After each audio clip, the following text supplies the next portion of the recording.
Oui, il y a besoin d'une autonomie fiscale et d'une autonomie financière pour redonner les moyens à l'ensemble des collectivités territoriales de notre pays de répondre aux besoins des populations, tant par les investissements nécessaires que par les frais de fonctionnement que cela peut et doit générer.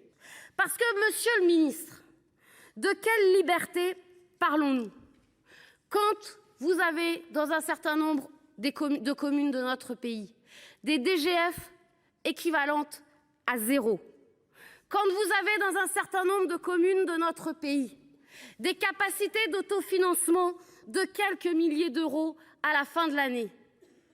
De quelle liberté parlons-nous? La suppression de la taxe d'habitation est un frein réel et sera un frein réel de plus en plus important dans les années à venir pour permettre aux collectivités territoriales qui ont bénéficié jusque-là de continuer de s'inscrire dans une dynamique budgétaire positive. Qu'est-ce que vous allez nous proposer dans le cadre du projet de loi de finances qui arrive à l'Assemblée nationale et dans quelques semaines ici pour réellement, non pas redonner de l'argent aux élus locaux, mais redonner les moyens aux collectivités territoriales et en premier lieu aux communes parce que c'est le premier échelon de la démocratie. C'est encore dans la plupart des territoires le dernier endroit où, quand la mairie est ouverte, il y a une présence humaine si chère à notre collègue Marc Laménie.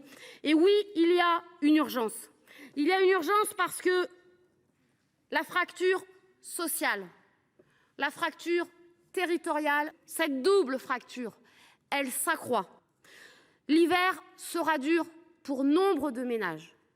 L'hiver sera dur pour nombre de collectivités parce que la question du prix de l'énergie n'est pas réglée, parce que la question du prix de l'alimentation n'est pas réglée, parce que la question du prix de la mobilité, 3 faits indispensables pour pouvoir vivre, n'est toujours pas réglée dans ce pays. Alors oui, nous appelons de nos vœux à une réforme des finances locales urgemment, en profondeur, qui réaffirme 2 choses. Tout d'abord, l'égalité rurale et urbaine dans le calcul de la DGF et qui repose les vraies bases d'une autonomie fiscale pour l'ensemble des collectivités.